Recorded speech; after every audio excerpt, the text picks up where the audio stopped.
Lo dijo en la primera hora. Muy bien, 7:12, un par de reflexiones adicionales. Mi colega Fernando García decía, la entrevista periodísticamente debe tener un objetivo, entonces hay que saber cuál es el objetivo de la entrevista a un antisocial. Recomiendo leer el libro El vendedor de silencios, que habla sobre Carlos de Negri, famoso periodista extorsionador mexicano. Envío un abrazo a Fernando, gracias por ese aporte. Mi colega Ricardo Bravo le envió también un abrazo. También hay que darle contexto a esos chats, porque como están, se los entiende sin contexto, creo yo. Interesante también para el análisis.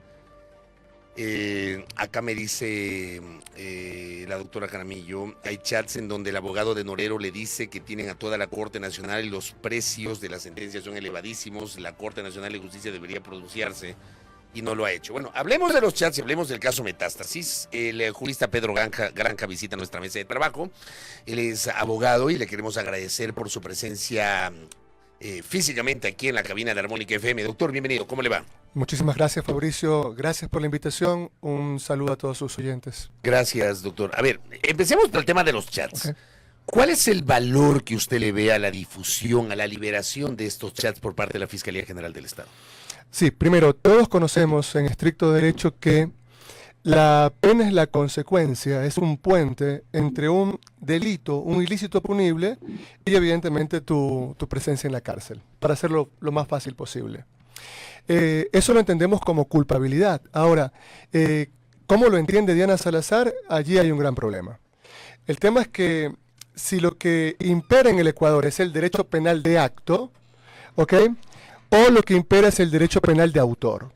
Porque mire, yo no voy a aparecer aquí como defensor de ningún juez, como defensor de ningún fiscal, con excepción de María José Aguirre Carbo, una mujer a la que yo conozco hace décadas, una mujer transparente, de los pocos funcionarios judiciales que realmente cumplen su trabajo con humildad, con dedicación, y que actualmente está encerrada por haber cumplido, según como ella declara, las órdenes de la misma Diana Salazar. ¿Qué declara ella?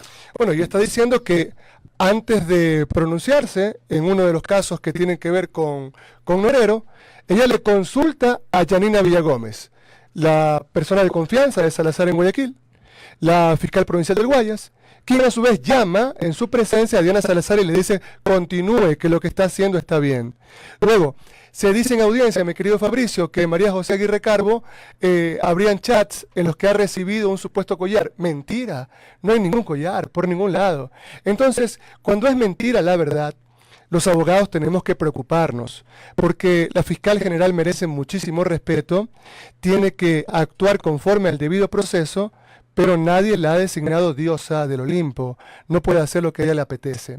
Mire, creo que Ecuador ha sufrido durante muchísimos años un grandísimo problema que no nos damos cuenta en las facultades de jurisprudencia, mi querido Fabricio. Nosotros recitamos a Mesger, ¿ok? ¿Cómo y por qué lo hicieron? Quizás porque había una traducción de un libro español de Rodríguez Muñoz. Pero el tema es que Mesger era nazi y Mesger dividía la persecución penal entre amigos y enemigos. Mire, vamos a suponer que los chats son evidencia plena, irrefutable, ok. Entonces yo me pongo a conversar con Pepito de los Palotes y digo que Fabricio Vélez es un gran corrupto, un gran violador. Y en base a eso, allanan la casa de Fabricio Vélez y lo meten preso. ¿Pero le parece a usted eso que tiene algo de sentido?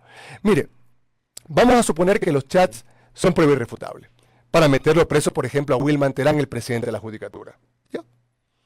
Porque no está preso con esa misma lógica el abogado, el asesor de Villavicencio, quien, según la infeliz expresión de Diana Salazar, entre tartamudeo y tartamudeo, durante horas y horas, nos termina diciendo que habría intentado vacunar a la propia mafia con más de $200.000 por orden de su jefe para dejarlos tranquilos. Es decir, ¿por qué no está preso ese señor? Ahora, eso dicen los chats. Eso dice Diana Salazar que dicen los chats.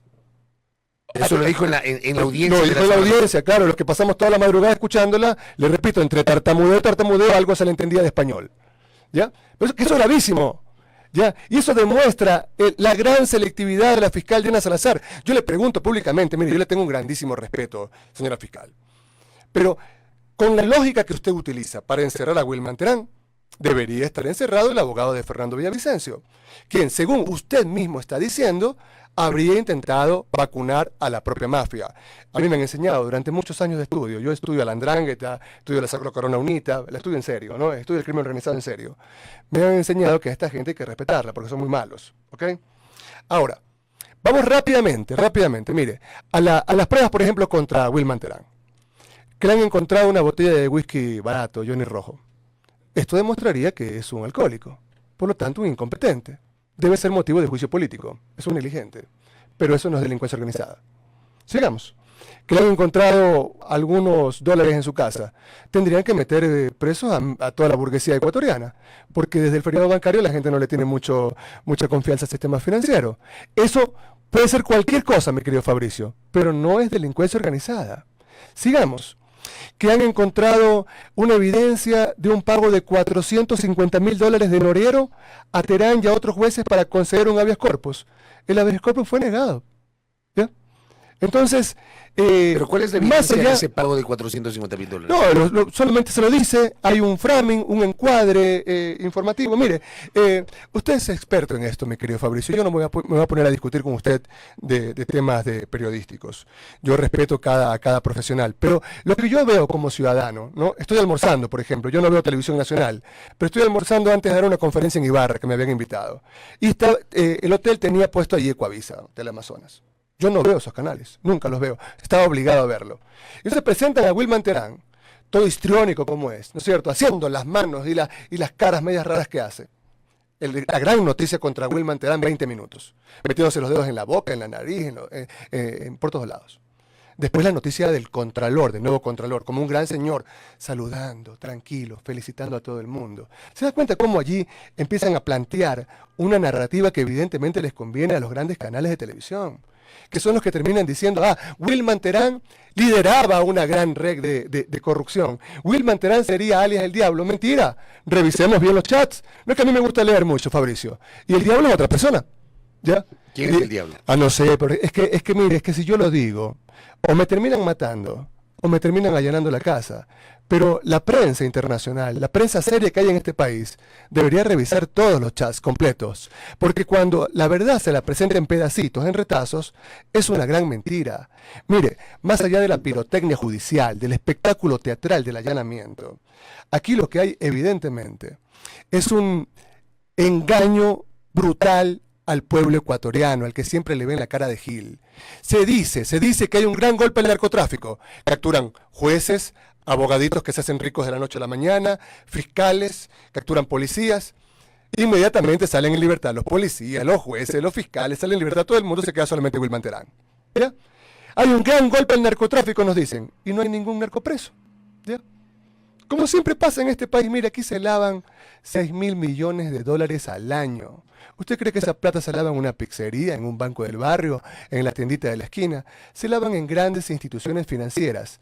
Lo que debería hacer la fiscal Yana Salazar es explicarle al país, ¿ok?, en el juicio político que se le viene, cuántos presos, cuántos procesados por lavados de activos hay en el Ecuador.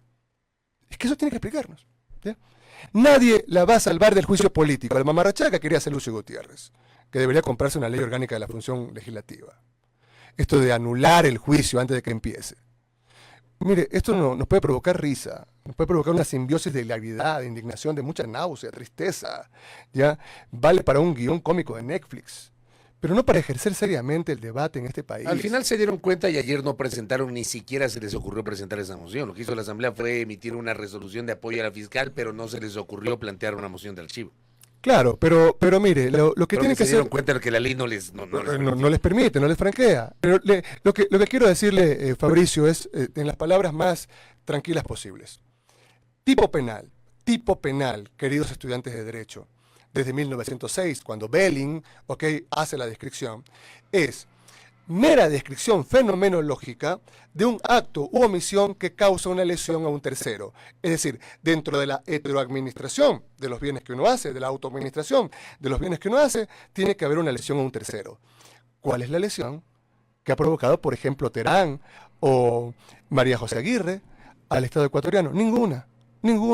Porque todo lo que se les puede criticar responde a otras esferas administrativas, pero no a una esfera penal, y menos dentro de la descripción de delincuencia organizada, que es una cosa muy seria. Mire, ¿sabe lo que dice la fiscal Diana Salazar ahora? Es que Terán era vivísimo, no hay ningún chat, o sea, lo reconoce porque no hay un solo chat entre Terán con ningún narcotraficante, con nadie, ¿ya? Entonces dice, no, es que un colaborador de él es el que estaba hablando, ¿ok? Y tienen que meter preso al colaborador. ¿Por qué? Porque la responsabilidad penal no es tribal, es personalísima. Yo respondo única y exclusivamente por mis actos. Podría responder, debo responder por cualquier agresión que uno de mis hijos menores de 12 años le haga a algún otro niño. Claro, tengo que responder civilmente. Pero después, en materia penal, es individual. Entonces, todo el relato que está haciendo Diana Salazar, desde la academia, nos tiene que preocupar. Porque, le repito, más allá de la pirotecnia judicial, esto de buscar un responsable por la gran corrupción judicial que nadie la niega, pero es que yo ejerzo el derecho, Fabricio. Eso le iba a preguntar, a ver, porque alguien que le está escuchando probablemente diga, bueno, pero entonces Granja no cree que hay una suerte de corrupción en el sistema judicial. Está podrido todo, por eso lo digo. Ya, no existe en la sociedad ¿Usted sí ecuatoriana. cree que la función judicial tiene o está contaminada por el crimen organizado, doctor? No existe un solo sector de la sociedad ecuatoriana actualmente que no esté permeada por el narcotráfico. Y le voy a decir por qué. Porque nosotros tenemos un país que tiene una economía dolarizada y que facilita la introducción de dineros ilícitos en el sistema financiero nacional. Segundo, porque los puertos colombianos son de bajo calado, permiten el traslado, la salida de barcos de pequeña eslora. En cambio, Guayaquil, Manta y Esmeraldas, la mayoría administrados por privados, permiten la salida de barcos de grande calado. Mire, Fabricio, ¿sabe usted que ya no tendrían que sentirse muy orgullosos los narcotraficantes colombianos, mexicanos, ecuatorianos, franceses, ucranianos, rusos, porque toda la mafia europea baila en Guayaquil, por ejemplo? Toda la mafia europea baila en Guayaquil. Prefieren reunirse, según Jake Berman, de la DEA, en Guayaquil antes que en otra parte, porque allí tienen total impunidad, ¿ya? Entonces, hay que felicitarlos porque ya han abierto el mercado. Ahora ya no solamente mandan droga a Estados Unidos, pues, mi querido Fabricio, porque ya el precio de la cocaína se mantiene estable hace 10 años. Por un kilo le pagan $56.000. Pero si usted lo pone en Australia, en Nueva Zelanda, en la India, en Japón, en China, vale entre 256 y $400.000 el kilo, que usted lo trae desde el Perú o desde Colombia y por el que paga $1.500. Es un negocio brutal. Un muchacho al que nunca lo habilitamos para vivir en sociedad y después decimos, lo llevamos a la cárcel para rehabilitarlo. Rehabilitarlo un caxo. Rehabilitar significa volver a habilitar. Nunca lo habilitó por primera vez. Ese muchacho sabe cuánto se mete a la semana sin haber terminado la primaria. Ahora, por ser gatillero de la mafia, 20, 30 mil dólares mensuales. Entonces, ¿de dónde sale todo esto? Del abandono total del Estado. Ahora, por supuesto que el sistema judicial ecuatoriano está podrido, está integrado generalmente por los más bobos de la clase. Pero claro, pero es aquí, nadie cree en ningún concurso. ¿Ya? Aquí es, quítate tú para ponerme yo. Usted ve a los abogados buenos, a los que hemos estudiado afuera con beca, ¿ok? Pelearse por ser fiscal general, pero por ser juez. No participan en los pero por favor, eso sería un descrédito para mi vida. O sea, mi hija me dice, por favor, papá, no me hagas eso. O sea, todas mis amiguitas se burlarían de mí, ¿ya? O sea, yo no quiero una cosa como esa, ¿ya? Entonces, nadie está defendiendo, ¿ya? Que, por ejemplo, que Terán sea virgen en un burdel. Nadie está defendiendo que no hay corrupción judicial. Lo que le estoy diciendo es que la corrupción judicial no se inaugura con Wilma Terán. ¿Usted no cree en el caso Metástasis, doctor? Yo no creo en el trabajo serio de Diana Salazar. Pero usted no cree que hay una estructura, como lo ha presentado la Fiscalía, donde la delincuencia organizada tiene un maridaje con funcionarios de las Cortes, de la Fiscalía, de la Policía Nacional, del SNAI, con abogados de libre ejercicio que también son parte de esa corrupción, e incluso con medios de comunicación? ¿Usted no cree eso? Primero les digo, hay abogaditos, Fabricio, entiendo que uno de sus hijos estudia Derecho, les quiero dar un consejo, yo soy un hombre que ya tiene canas. Hay algunos abogaditos muchachos que recién empiezan a estudiar Derecho, hay una desesperación por no seguir el ritual, Fabricio. ¿Ya? Ahora la gente ya ni siquiera quiere enamorarse, ya no quiere seguir ese rito, ¿no? De la primera salida, la segunda salida, vamos al cine, no. Entran a estudiar Derecho, están haciendo el preuniversitario y se ponen cuasi abogado en la biografía de Twitter. No, no eres cuasi abogado, eres un estudiante de Derecho, estudia. Entonces, están desesperados estos abogaditos por ser abogados de la mafia, por ser abogados de políticos corruptos, y hay otros abogados que se creen impolutos y que dicen, esos son abogados de la mafia, pero ellos defienden casos de peculado que prácticamente es lo mismo. Sigamos, mire, continúo. Claro que hay abogaditos sinvergüenzas, porque hay hartísima plata para defender a todos estos podridos, ¿ya? Claro que hay un sistema que está absolutamente permeado por la corrupción y el narcotráfico, pero por supuesto, lo que le estoy diciendo es que si tenemos que combatir al narcotráfico, hay que hacerlo como lo hizo Falcone y Borsellino con el pool antimafia, con el que yo me formé hace algunos años. ¿Sabe cuántas personas fueron presas en una década en Italia? Más de 18.000. Y de los 18.000, más de 16.000 se quedaron presos a partir del maxi proceso y un montón de cosas más. Mafiosos, grandes oficiales de los carabinieri, periodistas, contadores, abogados, presos. ¿Sabe por qué, Fabricio? Porque había una investigación seria, ¿ya? De la que usted no se podía salir. Estaba todo ahí, los audios, las transferencias económicas, estaba todo. Lo que yo le estoy diciendo es que en Ecuador, para poderse ir preso una persona, hay que respetar el artículo 7 de la Convención Americana de Derechos Humanos, que le habla sobre el derecho a la libertad personal. Usted se va preso no porque me cae bien o porque me cae mal, porque si yo, como fiscal, puedo meter preso a la gente por eso, soy prácticamente un dios y estamos viviendo una dictadura. La democracia, el concepto de democracia es que no le vamos a permitir jamás a ningún grupito, a ninguna señora que nos diga cómo tiene que estar ordenada la sociedad a su gusto y guisa. Permítame, mire, se lo digo, a mí me cae muy mal Luis Eduardo Vivanco, no lo soporto, ¿ya? No lo soporto, no lo tolero, ¿ya? Me cae muy mal Anderson Boscan. Pero ¿usted cree que yo, como un abogado serio, voy a decir que lo que tienen contra Boscan es causal para meterlo preso? ¿Ya? Mire, los periodistas que investigan el crimen organizado no tienen que buscar hablar con monjas, ¿ya? Tienen que hablar evidentemente con grandes capos del crimen organizado. Yo creo que el problema ahí no es que se haya hecho o no una entrevista. Creo que ese no es el problema y lo comenté hace minutos. El tema va por otro lado y creo que esto es lo que genera esta suerte de dilema ético respecto a esta cercanía que puede haber con una persona vinculada al narcotráfico, que es otra cosa. Sí. Pues si mañana pasado, yo le he dicho a la audiencia, yo tengo la oportunidad de entrevistar a un delincuente porque tiene valor periodístico, es otra cosa. Claro. Pero la cosa es la cercanía. Sí, pero creo que ese es el dilema ético. Claro, pero porque usted es un profesor de Derecho y de los pocos periodistas buenos que nos quedan. Boscan evidentemente no lo es, ¿ok? Pero eso no lo hace reo de ningún delito. Eso es lo que estoy defendiendo, por más que me caiga mal. Es decir, se da cuenta que ni el amor ni el odio son categorías dogmáticas, lo repito, Fabricio. Entonces, todos esos chats que saca la fiscal, ¿ok? Parceladitos, cortaditos, que nos diga quién es el diablo, ¿ya? Es que ella sabe. Y usted sí sabe. ¿Ya? Yo sí sé. Pero no lo va a decir. ¿Ya? Mire, yo estoy muy asqueado con todo esto. Porque, ¿sabe qué es lo que está pasando en Guayaquil, por ejemplo, Fabricio? La tasa de criminalidad en los últimos 7 meses subió 80 puntos. Yo recorro todos los barrios más pobres de Guayaquil. Nosotros estamos actualmente en una tasa de criminalidad de 115 muertos por cada 100.000 habitantes. ¿No le parece esto horroroso en un continente en el que la media de tasa de criminalidad son 6 puntos? ¿Ya? Entonces están matando a la gente, la están secuestrando, están cortando orejas. Más del 80% de los comerciantes en Guayaquil son vacunados y no hay ninguna respuesta contundente por parte del Estado. El señor presidente de la República, con el mayor respeto se lo digo, mientras están matando a 4 niños en el Guasmo, a 4 niños pobres, le meten un balazo en la cabeza a una niña de 5 años en el Empalme, se está o tomando fotos para la revista Bola o yendo a ver un partidito de fútbol. Pero es que esto evidentemente es que es un hombre que no se compadece con el grave momento que vive el país.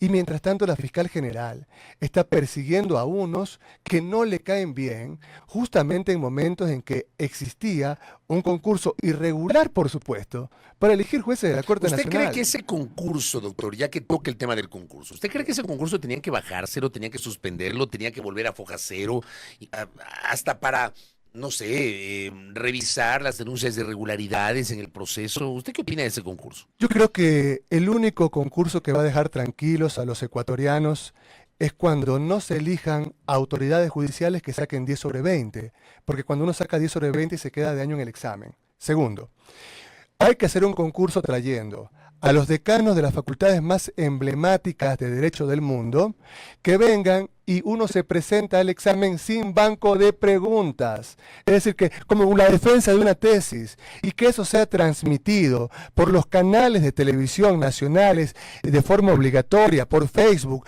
por Twitter, por todas las redes sociales, para que allí se vea cuáles son las mejores mujeres, los mejores hombres, los más preparados para ocupar esos puestos. Me decía el gran maestro Jorge Zavala Vaquerizo, mira, el día en que nosotros tengamos a los más prestigiosos juristas en la Corte Nacional, en la Fiscalía, allí se va a ir acabando la corrupción. ¿Por qué? Porque un hombre que tiene mucho prestigio, una mujer que tiene mucho prestigio, no lo quiere perder por 4 pesetas, porque una carrera, Fabricio, y usted lo sabe muy bien, se arma durante muchos años de sacrificio. El problema es que, por ejemplo, yo me acuerdo, a ver, cuando integraron la Corte del 97, debe acordarse de la Corte del 97, la última que integró el Congreso Nacional. Esa Corte, por ejemplo, tenía gente de mucho nivel intelectual. Esa Corte era altamente politizada, en el sentido de que incluso yo cubría la Corte Suprema de Justicia en ese tiempo. Los periodistas dividíamos la Corte entre los socialcristianos, entonces ahí estaba Hugo Quintana Coello, Alfredo Contreras Villavicencio, Hernán Quevedo Terán, etcétera, los ubicábamos como los socialcristianos. Frente a los de la centroizquierda, entonces ahí estaba Tito Cabezas, que en paz descanse, Armando Bermeo Castillo, Ernesto Albán Gómez, etcétera, los de la centroizquierda. Pero incluso esa Corte, porque yo no cuestiono el tema de la afinidad política, porque todos tenemos una afinidad política, todos. Aquí no hay seres humanos químicamente puros. Porque esa Corte también hubo denuncias de corrupción. Y hubo magistrados que fueron sentenciados y sancionados por denuncias de corrupción. Entonces, hemos tenido también esas etapas, doctor. Sí, es que lo que es y lo que ha sido no puede seguir siendo. Eso hay que estar claro. Segundo, no obstante, que eran socialcristianos y que se dividían la Corte toda la función judicial, ¿no? Toda la costa era para los socialcristianos y toda la sierra era para la izquierda democrática y la democracia popular. Y la democracia popular, ¿okay? Eso era así. Pero aún en lo mal que estábamos en esos momentos, habían juristas de mucho prestigio que actualmente no los tenemos, ¿no? Entonces, tenemos ilustres desconocidos que ven en la posibilidad de llegar a la judicatura la opción de sus vidas, ¿no? Entonces, imagínense. Ahora, la otra gran pregunta que quiero hacerle, Fabricio, permítame la gran reflexión que quiero hacerle, es la siguiente, ¿no? ¿Qué pasa si usted es un juez, un fiscal, y usted es un hombre honesto, y llega la mafia y le dice, mire, nosotros ya sabemos que a usted no le gusta la plata, nosotros le vamos a meter plomo? Entonces, el Estado ecuatoriano ¿le garantiza protección realmente a nuestros jueces? ¿Por qué no hablamos sinceramente, Fabricio, de soluciones integrales a esto? Porque lo que se necesita es la reforma policial, la reforma judicial, la reforma incluso de los códigos éticos del periodismo y de la abogacía, que son dos instituciones o dos gremios que también tenemos serios problemas, ¿ya? Entonces, yo veo colegas que decían, por ejemplo, que en el caso Sobornos todos eran delincuentes. Correa es un grandísimo delincuente. Por ejemplo, lo decía este García, ¿ya? Y después apareció como defensor de uno de los procesados del caso Sobornos. Ah, no, es que solamente mi cliente es inocente. Entonces, claro, uno debe ser un poco coherente, ¿no? Yo, Fabricio, nunca en mi vida he defendido a nadie que haya estado acusado de haberle robado un centavo al Estado ecuatoriano. Jamás en mi vida. No lo haría. Jamás en mi vida he defendido a nadie vinculado al narcotráfico. No me interesa conversar con ellos, ¿ya?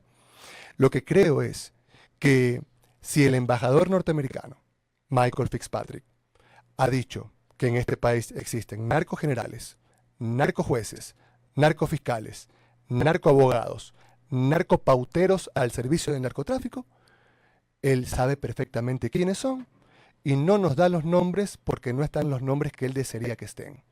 Esto demuestra cuál es el nivel de podredumbre en el que estamos.